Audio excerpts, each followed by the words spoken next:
अस्सलाम dear learners, आज का टॉपिक जो हम डिस्कस करने जा रहे हैं वो दो टॉपिक्स हैं, जिसके में फर्स्ट है direct collision between a particle and fixed barrier and the second one is oblique impact of a smooth sphere against a fixed plane. तो ये छोटी सी डेरिवेशंस हैं जो हमने यहाँ पे करनी है। So the first topic is direct collision between a particle and a fixed barrier. As you are saying कि ये एक फिक्स्ड बैरियर है। इसको अगर यहाँ पे ये मेंशन हो तो इसका मतलब होता है ये लाइन फिक्स्ड है, कोई वॉल है या कोई हार्ड सरफेस है जिसको एक बॉल जो है जाके हिट करेगी विद द वेलोसिटी u और वो वापस आ रही है विद द वेलोसिटी v। तो अब हमने इसकी दो चीज़ें इस टॉपिक में काउंट करनी है, कैलकुलेट करनी है, जो कि पहली है इम्पल्स और दूसरी है लॉस इन एनर्जी। जैसे कि आपको पता है इम्पल्स का फॉर्मूला होता है change in momentum which is final momentum minus initial momentum. तो फाइनल मोमेंटम क्योंकि उसका आप देखें ये वॉल जो है वो फिक्स्ड है और जस्ट यहाँ पे बॉल मूव कर रही है, तो जो बॉल का फाइनल मोमेंटम हुआ वो हुआ mv। बॉल का मैस m है और वो वेलोसिटी v से मूव कर रही है, बैक वापस आई है, रिबाउंड होके वापस आई है। माइनस इनिशियल मोमेंटम जो इसका है वो m है और यहाँ पे हम ये लिखेंगे माइनस u। क्यों? क्योंकि ये रिएक्शन फोर्स है। तो यहाँ पे अगर हम इसको एम वी, ये हो जाएगा minus minus plus M U, और m अगर हम कॉमन ले लें तो I equal to M V plus U. This is the impulse. और अब हमने नेक्स्ट इसका जो काउंट करना है, कैलकुलेट करना है, वो है loss in energy, in kinetic energy और in energy. Loss in energy can be analysed by Newton law of restitution, जो कि मैं पिछले आपको बता चुकी हूँ टॉपिक में, पिछले लेक्चर में Newton law of restitution fully आपको मिल जाएगा। और उसका फॉर्मूला होता है V F minus V I over U F minus U I, where these are the velocities after impact and these are the velocities before impact, and this is equal to minus e, which is the coefficient of restitution. So velocities of the bodies after impact, as you are saying that only one body is moving जिसकी velocity v है, minus इसकी zero है over velocities before impact. तो before impact इसकी velocity minus u है और इसकी velocity जो है वो ज़ीरो ही थी, तो ये माइनस ज़ीरो है, इक्वल टू माइनस ई। अब यहाँ से हम इसको कैलकुलेट करेंगे तो ये आ जाएगा minus C is equal to minus V over U, और ये माइनस माइनस अगर कैंसिल कर दें तो ये आ जाएगा E equal to V over U और V equal to E U. This is the velocity of the body after going back from a fixed barrier, after bouncing back from fixed barrier, which is equal to the product of the velocity of impact before impact and the coefficient of restitution. It is the product of these two. So this was the topic 1. Our second topic is oblique impact of a smooth sphere against a fixed plane or barrier. यहाँ पे आपने क्या करना है कि A B कोई fixed plane है और ये ओ जो है स्फीयर है जिसने इसके ऊपर इस एंगल से हिट किया है, दिस इज़ एंगल अल्फ़ा, और इसकी वेलोसिटी जो है आप देख सकते हैं कि ये बिल्कुल स्ट्रेट नहीं है, डायरेक्टली कोलाइड नहीं कर रहा, एक एंगल पे ओब्लिकली कोलाइड कर रहा है इस सरफेस के साथ। तो ये इसका जी है सेंटर, और ये जो सी ओ डी है ये कॉमन नॉर्मल है। C O D is the common normal, क्योंकि मैंने आपको बताया था कॉमन नॉर्मल कैसे निकाला जा सकता है कि आप जो सफ़ीर है उसका जो सेंटर है उसको उसके हिटिंग पॉइंट से आप मैच करें तो वही उसका कॉमन नॉर्मल बनता है। तो ये सी ओ डी जो है वो कॉमन नॉर्मल है विद वेलोसिटी यू जो है उसने पॉइंट सी को हिट किया है, और विद वेलोसिटी वी जो है वो बाउंस बैक कर गया है विद एंगल थीटा। और यहाँ ये ओ पॉइंट है जो कि बिल्कुल मिड से पास कर रहा है। ये जो कॉमन नॉर्मल है इसके परपेंडिकुलर जो ये लाइन है ये परपेंडिकुलर है, इसके अलोंग कोई भी मोशन नहीं होगी, इसके अलोंग मोशन जो है एक्शन और रिएक्शन इक्वल रहेंगे। जैसा कि मैंने आपको पिछले टॉपिक में पिछले वीडियो में बताया कि जो motion perpendicular to the line of impact होती है वो अनऑल्टर्ड रहती है।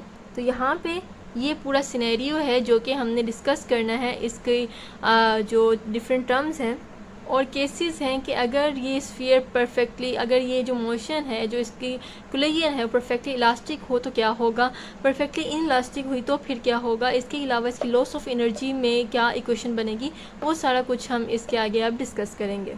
तो जी by using Newton law of restitution velocities after impact and velocities before impact, तो यहाँ पे इक्वल होता है माइनस ई के। तो वेलोसिटी यहाँ पे देखें कि दो चीज़ें नहीं हैं, एक ही चीज़ है जो मूव कर रही है, तो यहाँ पे इसी की वेलोसिटी हम जो है कंसिडर करेंगे। तो वेलोसिटीज़ आफ्टर इम्पैक्ट आप देख रहे हैं यहाँ पे इसकी v है, और इसका जो नॉर्मल कंपोनेंट है जस्ट हम वो यूज़ करेंगे, तो हमारे पास आ जाएगी v cos थीटा और माइनस ज़ीरो, क्योंकि जो बैरियर है वो फिक्स्ड है, इस वजह से इसकी कोई वेलोसिटी नहीं है, तो इसकी जगह ज़ीरो आएगा। ओवर वेलोसिटीज़ बिफोर इम्पैक्ट, तो वेलोसिटी बिफोर इम्पैक्ट इसकी जो थी बॉल की वो थी u cos अल्फ़ा, क्योंकि एंगल अल्फ़ा है, यहाँ थीटा है, तो u cos अल्फ़ा इसकी वेलोसिटी आएगी बिफोर इम्पैक्ट। और बिफोर इम्पैक्ट देखें बॉल तब भी फिक्स्ड है, इस वजह से उसकी जगह वेलोसिटी ज़ीरो आएगी, और इसको हम लिखेंगे माइनस u cos अल्फ़ा, क्योंकि पहले भी मैंने आपको बताया कि ये जो है एक्शन और रिएक्शन ऑपोजिट इन मैग्नीट्यूड होते हैं, इसलिए यहाँ पे हमने माइनस लगाया और ये माइनस है। तो हमारे पास ये बनेगा minus C is equal to V cos theta over minus you cos alpha, और माइनस माइनस कैंसिल हो जाएगा, तो ये बनेगा E is equal to V cos theta over U cos alpha. और इसको आप मज़ीद लिख सकते हैं V cos theta is equal to E U cos alpha.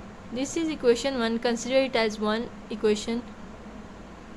And now अब ये है जिसके नॉर्मल कंपोनेंट की बात हो गई। अब जो इसके टेंजेंशियल कंपोनेंट है, जैसे कि मैंने पहले बताया कि वो अनऑल्टर्ड रहते हैं, तो अलोंग द टेंजेंशियल कंपोनेंट्स, तो that is v sin theta is equal to u sin alpha, मतलब कि इसमें कोई चेंजिंग नहीं आएगी।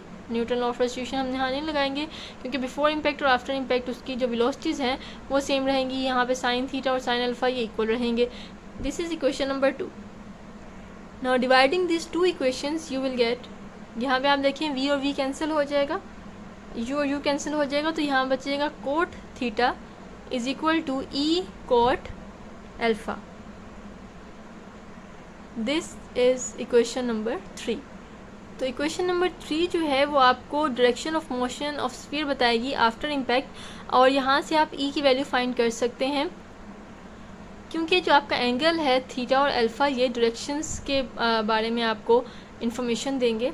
इन दो इक्वेशंस, इक्वेशन नंबर 1 और 2 को यूज़ करते हुए हम वेलोसिटी निकालेंगे बॉल की। तो वेलोसिटी ऑफ बॉल निकालने के लिए इन दोनों को हमने करना है स्क्वायर एंड ऐड।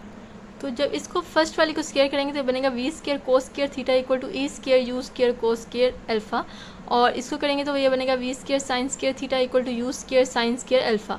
तो इसको हमने जो स्क्वायर करके इन दोनों को हमने ऐड कर दिया। अब आप यहाँ देखें वी स्क्वायर कॉमन आ रहा है और अंदर बचेगा cos square theta plus sine square theta equal to यहाँ से यू स्क्वायर कॉमन आएगा और अंदर बचेगा E square cos square alpha plus sine square alpha. तो as you know that cos square theta plus sine square theta equal to 1, ये trigonometric identity है। Cos square theta plus sine square theta equal to 1 होता है, ये आप side में mention कर देंगे तो ये प्रेजेंटेशन को अच्छा करेगा। तो ये बच जाएगा we square equal to you square E square cos square alpha plus sine square alpha. So this is equation 4 and it will give you the information about the velocity of the sphere. And now we are going to discuss its different cases. The case 1 is if the impact is direct. If the impact is direct, then there is no oblique angles formed here. You see कि आपके पास जो sphere है वो directly इसके साथ आएगा, सी को touch करेगा और दोबारा बैक ऑफ हो जाएगा, बाउंस बैक कर जाएगा, जैसे कि हमने पिछले केस में पढ़ा। वहाँ पे हमने जो बैरियर था वो हमने वर्टिकल लिया हुआ था, यहाँ हॉरिजॉन्टल लिया हुआ है। सो आप देखें यहाँ पे अगर डायरेक्ट इम्पैक्ट हुआ तो अल्फ़ा भी आपका ज़ीरो होगा और थीटा भी ज़ीरो होगा, क्योंकि एंगल ही कोई नहीं बना। तो यहाँ पे जो आपके पास इक्वेशन नंबर 4 है उसका यूज़ करेंगे, जो कि हमारे पास थी v square is equal to you square E square cos square alpha plus sine square alpha. तो ये आपके पास इक्वेशन थी, इक्वेशन नंबर 4। तो इसमें आप अल्फ़ा भी ज़ीरो पुट कर दें और थीटा भी ज़ीरो पुट कर दें। So as you know that sine zero is zero and cos zero is 1, you will get v square equal to u square e square cos square 0 cos was 0 is 1 and 1 square is 1, so v square equal to u square e square, or after taking its square root you will get v is equal to eu, the same equation as we discussed in case number 1 or topic number 1 of this lecture. Case 2 is if the sphere is perfectly elastic.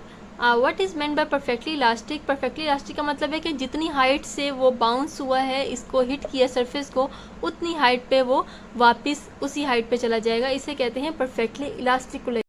मैंने जैसे कि आपको बताया था कि जो perfectly elastic collision होती है उसमें कोएफिशिएंट ऑफ डिस्ट्रीब्यूशन की जो वैल्यू है वो 1 होती है। तो इसके लिए फिर क्या होगा, जो आप इक्वेशन नंबर आपका 3 है जो कि है cot theta is equal to E cot alpha, इसमें आप ई की जगह 1 पुट करेंगे तो ये आ जाएगा cot theta is equal to cot alpha और theta is equal to alpha. This implies that theta is equal to alpha. What is this meant by theta equal to alpha? कि इन दोनों की डायरेक्शन, क्योंकि मैंने आपको बताया कि जो एंगल्स हैं वो आपको डायरेक्शन के बारे में इंफॉर्मेशन देते हैं। तो थीटा और अल्फ़ा जब सेम हो जाएंगे इट मीन्स कि जिस एंगल से वो इम्पिंज हुआ है उसी एंगल से वो वापस बैक ऑफ हो जाएगा, एंगल्स में फ़र्क नहीं आएगा। फॉर एग्जांपल ये 45 के एंगल से आया तो 45 के एंगल पे ही बैक ऑफ हो जाएगा। इसी तरह इसकी वेलोसिटी को हम इक्वेशन नंबर 4 से डिस्कस कर सकते हैं, जो कि इक्वेशन नंबर 4 हमारे पास थी v square is equal to you square E square cos square alpha plus sine square alpha. So as E is 1, you will put V square equal to U square cos square alpha plus sin square alpha, and cos square alpha plus sin square alpha is 1, so V square equal to U square or V equal to U. So as you see that velocity is also does not change. So for perfectly elastic collisions आपके पास angle भी same रहेगा और velocity भी same रहेगी before and after the impact. For case 3, if the sphere is perfectly inelastic, then you see that coefficient of restitution E will be 0. The minimum value of coefficient of restitution perfectly inelastic mean कि अगर वो bounce हुआ है उसके बाद वो वहीं पे ही बिल्कुल स्ट्रक हो जाएगा, वो बैक नहीं जाएगा, वो वहीं पे अपनी मोशन को ख़त्म कर देगा। इट मीन्स कि वहाँ पे जस्ट एक ही एंगल होगा, दूसरा एंगल 0 हो जाएगा। तो इक्वेशन नंबर 3 को यूज़ करते हैं जो कि थी cot theta is equal to E cot alpha. क्योंकि ई 0 है तो ये आ जाएगा cot theta is equal to 0 और theta is equal to cot inverse 0 and cot inverse 0 is 90 degree which is pi by 2 और 90 डिग्रीज। तो 90 डिग्री का मतलब है कि जो आपका एंगल है वो 90 डिग्री का हो जाएगा। यहाँ पे जो उसकी मोशन है वो along perpendicular to the motion हो जाएगी आफ्टर द इम्पैक्ट, क्योंकि यहाँ पे ये थीटा है। तो अगर फॉर एग्जांपल वो विद एंगल अल्फ़ा आया है, आफ्टर द इम्पैक्ट जो उसका जो एंगल है वो अलोंग टेंजेंट कंपोनेंट हो जाएगा, perpendicular to the common normal हो जाएगा। तो इसकी वेलोसिटी भी अलोंग द टेंजेंट हो जाएगी। तो उसी वेलोसिटी को निकालने के लिए इक्वेशन नंबर 4 को लेंगे और इसमें हम ई को 0 पुट कर देते हैं। तो ये आ जाएगा we square equal to you square, ये 0 हो जाएगा और ये बन जाएगा sine square alpha. So v square equal to you square sine square alpha और v equal to sine alpha. This implies that v equal to sine alpha. और जैसे कि आप देख रहे हैं this is the velocity after the impact, और ये किसके अलोंग हो गई है, जो कि आपका साइन कंपोनेंट है, टेंजेंशियल कंपोनेंट है। तो केस 3 जो कि परफेक्टली इनलास्टिक कोलिजन है वो ये बताता है कि आफ्टर द इम्पैक्ट जो उसकी डायरेक्शन है वो perpendicular to the common normal हो जाएगी और वो जस्ट रिबाउंड नहीं करेगा, जस्ट स्लाइड कर जाएगा इस डायरेक्शन में स्लाइड कर जाएगा। तो इसी से रिलेटेड इसका सब टॉपिक है जो कि है लॉस इन एनर्जी और kinetic energy. As you know that kinetic energy का फॉर्मूला हमारे पास है kinetic energy equal to half mass multiply by velocity square. Loss in kinetic energy निकालने के लिए आप यहाँ पे half M you square minus half m v square, तो यहाँ पे आप वी स्क्वायर की वैल्यू डालेंगे फ्रॉम इक्वेशन नंबर 4 और इसको आप ओपन करेंगे तो ये बनेगा half M you square minus half M you square E square cos square alpha minus half M you square sine square alpha. और इसमें से आप कॉमन ले लेते हैं, half M you square common आ जाएगा सब में से और ये बचेगा 1 माइनस ई square cos square alpha minus sine square alpha. और इसको थोड़ा और सिंप्लीफाई करते हुए आ जाएगा हाफ एम यू स्क्वायर और 1 माइनस साइन स्क्वायर अल्फ़ा, थोड़ा अरेंज कर लेते हैं इसे, माइनस ई स्क्वायर कोस स्क्वायर अल्फ़ा। ये जस्ट हमने अरेंज किया है, इसको इधर ले आए हैं और half M you square 1 minus sine square alpha आप जानते हैं कि होता है ये कोस स्क्वायर अल्फ़ा के equal, because sine square alpha plus cos square alpha equal to 1।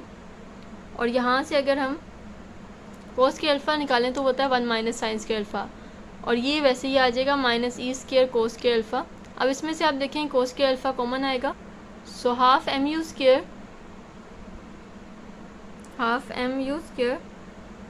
And 1 minus E square cos square alpha. So learners, एक question यहाँ माइंड में आता है कि हम जब भी चेंज इन काइनेटिक एनर्जी निकालते हैं तो फाइनल माइनस इनिशियल होता है, लेकिन हमने यहाँ पे इनिशियल में से फाइनल क्यों माइनस किया? तो लर्नर्स, आप फाइनल में से इनिशियल भी माइनस कर सकते हैं। एंड पे क्या होगा कि यहाँ पे माइनस साइन आ जाएगा, जो कि हम बताएगा कि काइनेटिक एनर्जी में लॉस हुआ है। तो इसी वजह से हमने उसको पहले ही अप्लाई करके माइनस साइन को ख़त्म करने के लिए हमने यहाँ पे इसी को ही उल्टा कर दिया ताकि वो माइनस साइन ख़त्म हो जाए। तो उस बारे में आपने कंफ्यूज नहीं होना, ये पॉइंट आई थिंक कि आपको क्लियर हो गया होगा। तो जैसा कि हमने पिछले जो टॉपिक था जो जिसमें हम डायरेक्ट रिलेशन पढ़ी थी उसमें हमने इम्पल्स फाइंड किया था, इसमें भी इम्पल्स फाइंड करेंगे। तो इम्पल्स का फॉर्मूला जैसे कि आपको पता है कि चेंज इन मोमेंटम होता है, final momentum minus initial momentum.